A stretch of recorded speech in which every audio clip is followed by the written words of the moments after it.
sangat memberkati saya, khususnya waktu menghadapi COVID bulan Maret tahun 2021.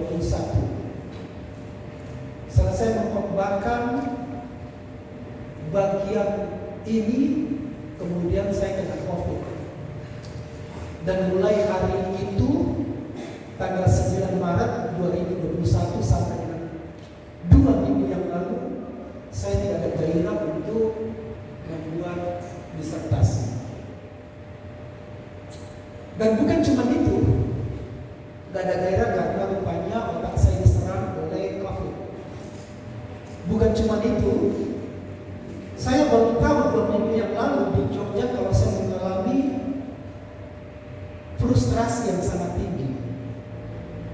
Dan setiap kali orang bicara tentang disertasi, rasanya ingin menutup mulutnya. Dan setiap kali istri berkata, sudah dikerjakan? Sudah. Saya mengalami frustrasi tingkat tinggi, bukan karena menulis disertasi, tapi karena membayangkan wajah dosen saya, mungkin sama dengan tingkat 4 sekarang.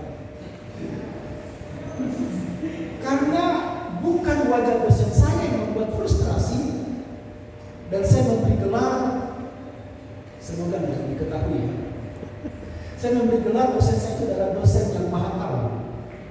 Karena setiap kali saya ngomong, dia tahu luar biasa. Dan saya bilang, Bapak maha tahu. Dan setiap kali saya menulis, muncul wajahnya dia. Dan bukannya wajahnya, apa yang saya tulis, coba saya pikirkan kira-kira kalimat ini apakah memenuhi hati dan pikirannya. Sehingga bolak-balik hapus lagi. Saya menulis sesuai dengan ukuran dengan dosen saya.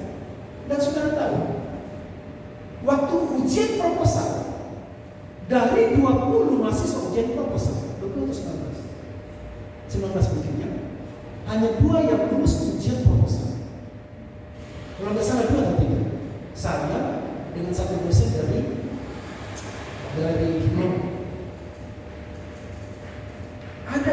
ada 4 dosen penguji atau 5, saya lupa. Dan semua dosen penguji saya berkata, bagus. Tiba-tiba pilihan dosen yang satu dengan geleng-geleng kepala. Saya tidak yakin Bapak akan memenuhi standar disertasi 350 halaman. Ini kemungkinan hanya untuk S2. Lalu apa yang saya takutkan, itulah yang menimpa aku, kata Ayu. Dan dosen pembimbing saya, Bapak itu juga. Dan kemudian saya mulai bimbingan Zoom, dan Bapak itu berkata begini, dan masih terngiang sampai sekarang. Saya rekam di sini, dan saya rekam juga di sini. Dan kalimat itu berkata begini, Pak Johan sedang menulis apa yang Pak Johan tidak tahu.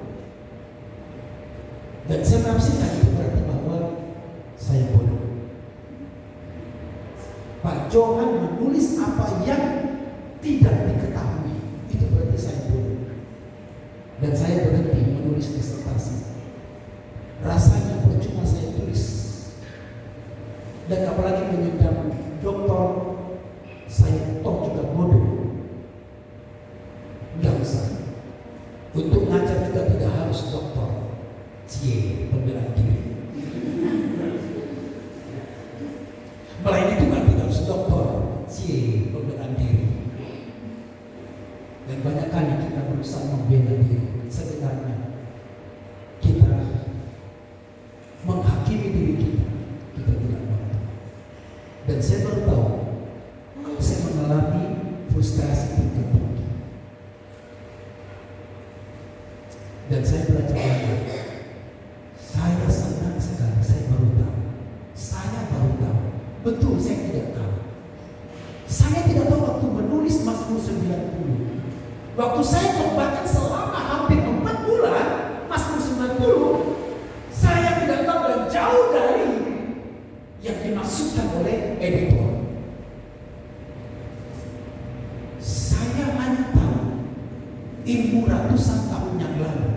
yang sebenarnya sudah berkembang ilmu yang baru.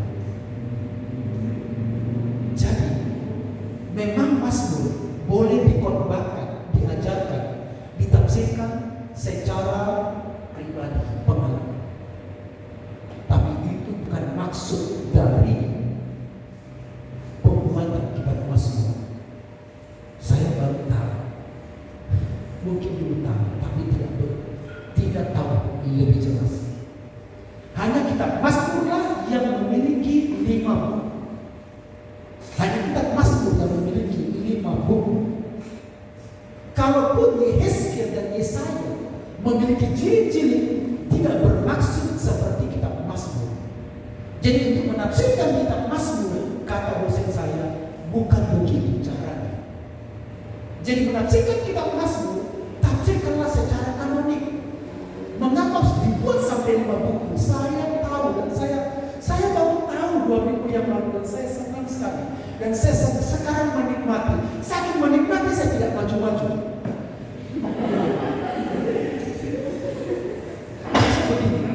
Saya sedang membuat bab 4. Itu 2 minggu yang lalu. Minggu lalu saya sudah mencapai 70 halaman. Dan sampai sekarang 1 minggu baru mencapai 72. Saya ulang lagi. Oke, saya akan membaca ayat 1 bagian A saja. Doa Musa. Api Allah cukup kaya. Tuhan, Engkau tempat perteduhan itu sangat kaya. Dan turun-temurun saya membacakan bagian A, doa Musa. Tapi sebelum itu saya akan bertanya. Pertanyaan pertama di Mazmur 90. Mengapa Mazmur 90 ditulis pasal yang paling depan, ditempatkan di paling depan dari buku keempat? Saudara lihat di sana ditulis buku keempat, pasal 90 sampai 106. Mengapa Mazmur ini ditempatkan paling depan? Padahal ini adalah Mazmur Musa.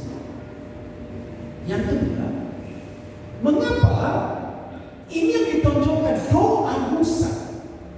Mengapa bukan doa Harun, doa Shemuel, atau doa Nuh yang hebat? Mengapa doa Musa? Mengapa bukan doa Daud? Pertanyaan ketiga, mengapa Mazmur 90 ditempatkan setelah Mazmur 89? Itu ada kronologisnya. Dan saya sedang menjawab dalam disertasi itu. Lihat kepala saya kalau geleng-geleng begini artinya yes.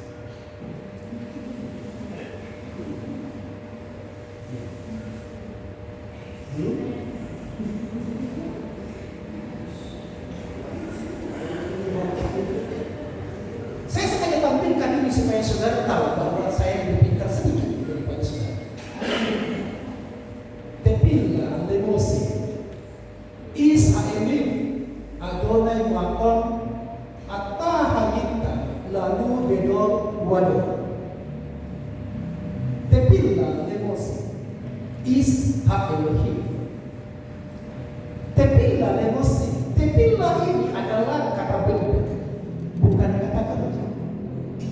Lemose diperuntukkan kepada Musa sehingga ada banyak penafsir yang setuju bahwa Mazmur ini tidak ditulis oleh Musa, tapi ditulis sejaman atau pada saat pembuatan. Dan kita merenungkan tepila lemose is ha-Elohim. Nah saudara-saudara, ada 3 hal yang kita renungkan sehubungan dengan tepila lemose is ha-Elohim. Mengapa harus bahasa Indonesia memilih kata abdi Allah ebed ha-Elohim, bukannya laki-laki atau manusia Elohim, manusia Allah? Ada 3 hal yang memberanikan diri kemudian mengapa kita karena dari frasa ini dan melihat sebuah bagian dari sampai ayat 17. Yang pertama, saudara-saudara, ayat ini di latar belakangi Mazmur 90, latar belakangi next, terus lanjut Mazmur 32. Bukan Mazmur, Keluaran pasal 32 ayat 11 sampai dengan 13. Lanjut, dan juga dalam Keluaran pasal 32 ayat 30 sampai 35. Latar belakangnya adalah bangsa Israel melakukan dosa yang besar, penyembahan berhala. Musa turun dari gunung Horeb dan kemudian Musa marah dan Tuhan lebih marah kepada Musa, dan Tuhan berkata begini, akan kubunuh semua bangsa Israel, mereka tidak layak masuk ke dalam tanah perjanjian. Lalu Musa memberanikan diri berbicara kepada Tuhan, berhadapan dengan Tuhan, dan Musa berkata, kalau Tuhan bunuh mereka semua, apa kata orang, apa kata bangsa-bangsa kafir? Bagaimana Tuhan menjelaskan kepada mereka bahwa Tuhan membunuh semua umatnya? Bayangkan seorang manusia yang berdebat dengan Tuhan. Apa kata bangsa-bangsa kafir? Dan bagaimana Tuhan menjelaskan tentang itu? Sekarang Tuhan, bagaimana Tuhan menjelaskan kepada bangsa-bangsa kafir bahwa Tuhan berjanji membawa mereka keluar dari Mesir, perbudakan, dan masuk ke tanah perjanjian, tapi ternyata Tuhan bunuh semua di sini. Bagaimana Tuhan menjelaskan itu? Bagaimana janji Tuhan? Bagaimana perjanjian Tuhan dengan Abraham? Sekarang saya tanya Tuhan, kata Musa, bagaimana Tuhan menjelaskan bahwa Tuhan akan memberkati mereka?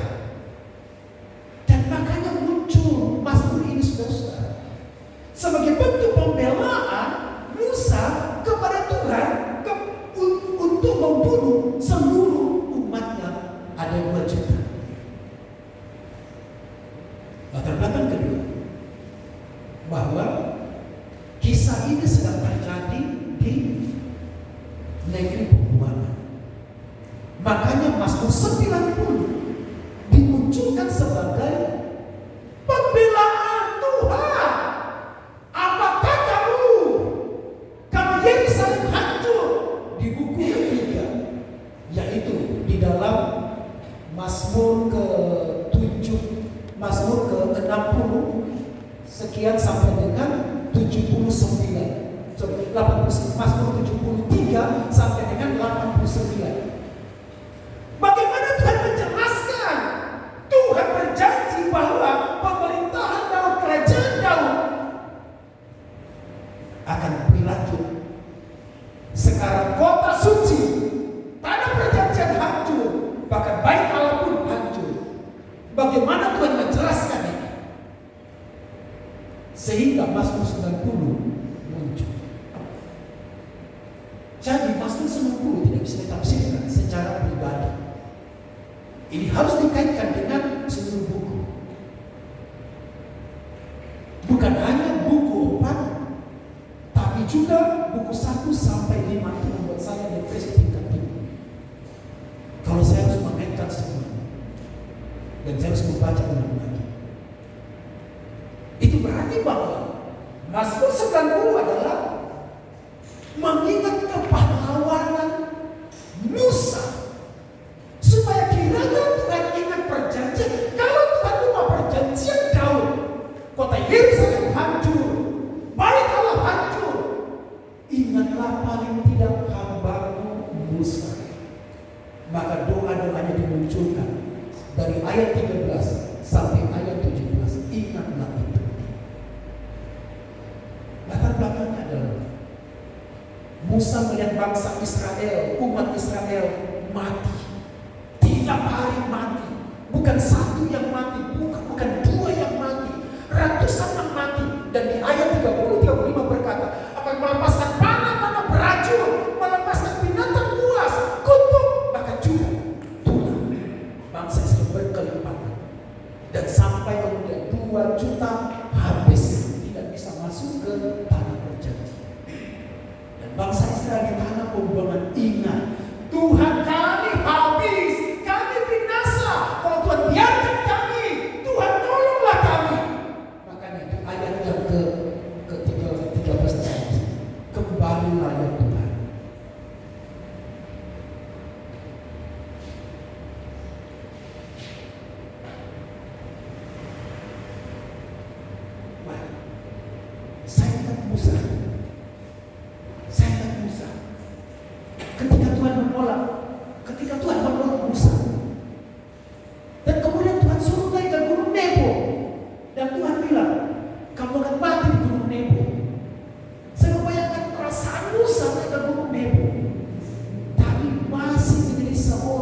Saudara tahu sebutan Paulus? Ya.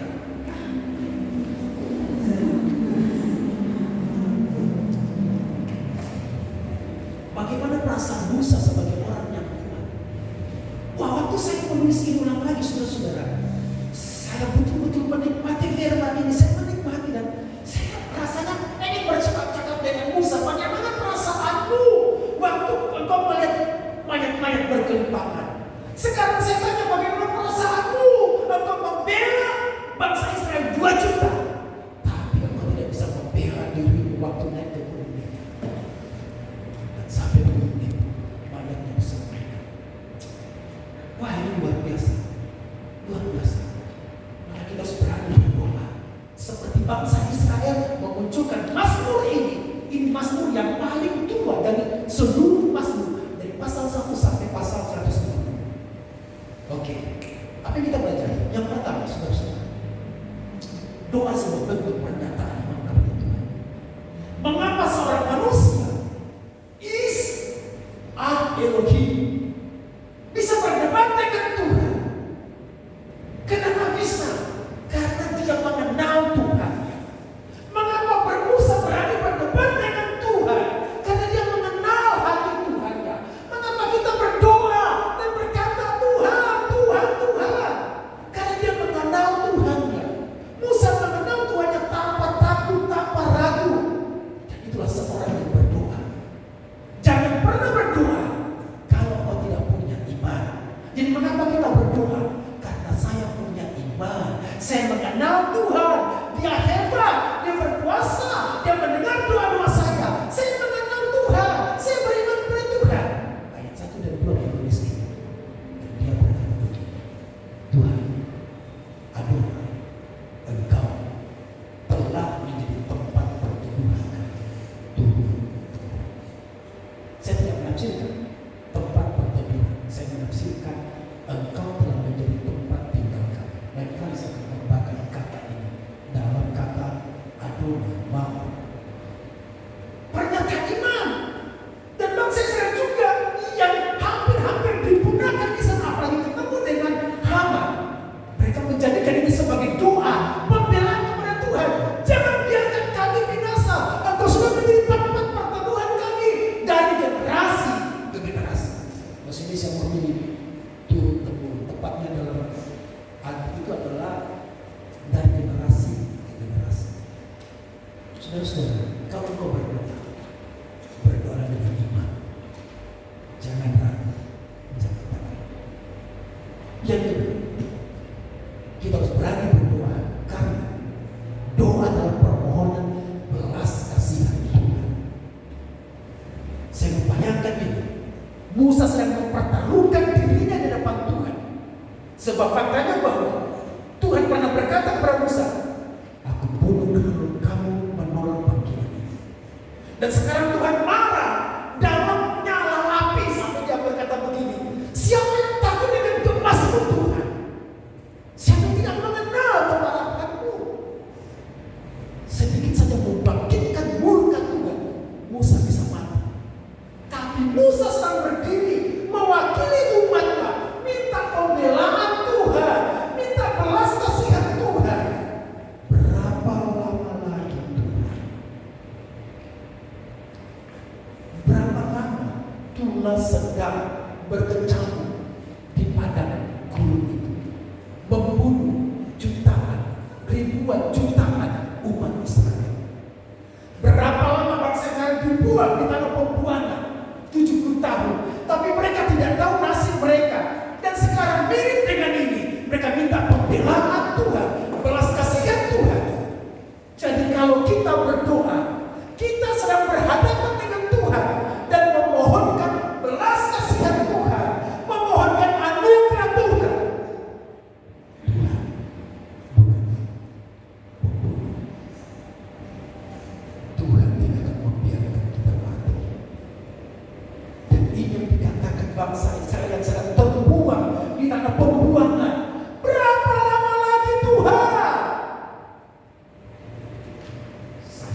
rasanya mereka yang sudah pergi, mereka yang meninggalkan Tuhan.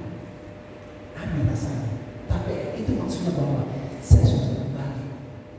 Waktu Tuhan marah, Tuhan menutup wajahnya dan membiarkan mereka mati, membiarkan mereka dihancurkan, mereka dianiaya, bahkan ancaman kematian demi kematian di negeri pegunungan. Sampai kita berkata, berapa lama lagi Tuhan saya lihat hamba-hamba. Bukan berarti bahwa ayat ini Tuhan marah dan meninggalkan mereka sampai tidak mau bergubris. Artinya bahwa ada belas kasihan Tuhan dalam ayat itu ketika kita berbalik kepada Tuhan. Dan kita juga bisa bertanya kepada Tuhan sebagai manusia dalam penderitaan. Tuhan, berapa lama lagi? Sekarang lihatlah, kemarin kami tertutup malu. Sekarang kami tidak berani menghadap Tuhan. Dan sekarang kami berani berdiri di depan Tuhan. Kami berani berdoa seperti Musa mohon pembelaan. Doa adalah permohonan belas kasihan Tuhan. Kalau kita sedang berdoa untuk orang lain, kita sedang memohonkan belas kasihan Tuhan bagi orang lain. Beranilah berdoa. Karena Tuhan memberikan bukan hanya hak istimewa untuk menerima berkat Tuhan, hak istimewa berjumpa dengan Tuhan, dan hak istimewa untuk memohonkan rahmat yang terlalu besar. Sudah baca ayat selanjutnya di sana dikatakan, buatlah apa? Buatlah kami bersukacita seimbang dengan hari-hari komunitas kami, seimbang dengan tahun-tahun kami mengalami celaka. Tuhan membiarkan. Tapi ketika kita berbalik, Tuhan akan berbalik juga kepada Tuhan. Yang ketiga, kita semestinya berani berdoa. Karena Mazmur ini mengajarkan kepada kita bahwa doa adalah hubungan dengan Tuhan. Hubungan dengan Tuhan. Kita kembali ke halaman kedua tadi. Tepillah di Mose is ha Elohim. Menariknya saudara-saudara, saudara perhatikan Alkitab, seluruh Alkitab Perjanjian Lama, setiap kali saudara menemukan kata Musa, maka ada predikat di belakangnya. Apa predikat itu? Predikat itu adalah Musa abdi Allah. Musa abdi Allah. Mengapa kebanyakan teks bahasa Inggris, termasuk bahasa Indonesia, memilih kata abdi Allah? Padahal ini adalah is ha Elohim. Is itu artinya laki-laki. Saya lebih menyukai kata, tapi tidak boleh saya memaksakan pikiran saya. Saya lebih menyukai kata anthropos atau Adam ha Elohim. Karena kalau abdi Allah itu artinya Eben ha Elohim. Tapi abdi Allah bukan artinya pelayan secara umum, bukan artinya hamba secara umum. Tapi abdi Allah tingkat satu sedang belajar, ada huruf penghubung di sana. Jadi tidak boleh dipisah. Is ha Elohim, ada garis penghubung, tidak boleh ditafsirkan satu-satu. Jadi kalau menemukan kata penghubung itu artinya satu kata. Maka ini bukan hanya berarti laki-laki Allah itu atau manusia Allah itu, tapi ini berbicara tentang hubungan dekat. Seumur hidup Musa setelah dipanggil umur 80 tahun, dia diberi gelar sebagai abdi Allah, pelayan Allah, karena Tuhan selalu berbicara kepada bangsa Israel melalui Musa. Tuhan tidak menyampaikan firman kepada bangsa Israel langsung, tapi melalui